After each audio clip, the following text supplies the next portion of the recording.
Hello বন্ধুরা, আজকে আমি আপনাদের বানিয়ে দেখাবো একটি নতুন রেসিপি ক্যাপসিকাম আলুর ঝোল। এই রেসিপি বানানোর জন্য আমি প্রথমে কড়াইতে তেল গরম করে নিয়েছিলাম। তাতে আমি কালো জিরে, মেথি আর একটা গোটা তেজপাতা ফোড়নে দিয়ে দেব। তারপর 4-5টা কাঁচা লঙ্কা চিড়ে ওই তেলে দিয়ে দেব। একটু ভাজা ভাজা করে নেব, কারণ ফ্লেভারটা একটু ভালো হবে। তারপর আগে থেকে কেটে রাখা লম্বা লম্বা করে আলু তেলে দিয়ে দেব। সামান্য নুন আর হলুদ গুঁড়ো দিয়ে নেড়ে চেড়ে লাল লাল করে ভেজে নেব।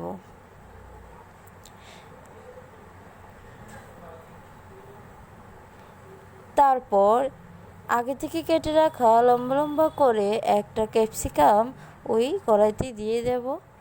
তারপর ভালো করে নেড়ে চেড়ে তাতে 1 চা চামচ ধনে গুঁড়ো, 1 চা চামচ জিরে গুঁড়ো দিয়ে ভালো করে কষিয়ে নিতে হবে। আঁচটা মিডিয়াম ফ্লেমে রাখবেন, তাহলে লেগে যাওয়ার সম্ভাবনাটা কম থাকবে। মশলাটা কষানো হয়ে গেলে সামান্য জল দিয়ে দেব। আপনারা যতটুকু জল লাগবে ততটুকুই দেবেন। আমার সবজির পরিমাণটা একটু কম, তো তাই আমি সামান্য জল দিলাম। ভালো করে নেড়ে চেড়ে দেব, মশলাটা জলের সাথে মিশে যাবে। আলুটা বেশি একটা সেদ্ধ হয়নি, আর একটু সেদ্ধ হবে। ভালো করে নেড়ে চেড়ে স্টিমটা একদম মিডিয়াম ফ্লেমে করে ঢাকা দিয়ে দেব কিছুক্ষণের জন্য। মিনিট 10 পরে ঢাকনাটা সরিয়েই দেখব মোটামুটি আমার রান্নাটা সেদ্ধ হয়ে গেছে।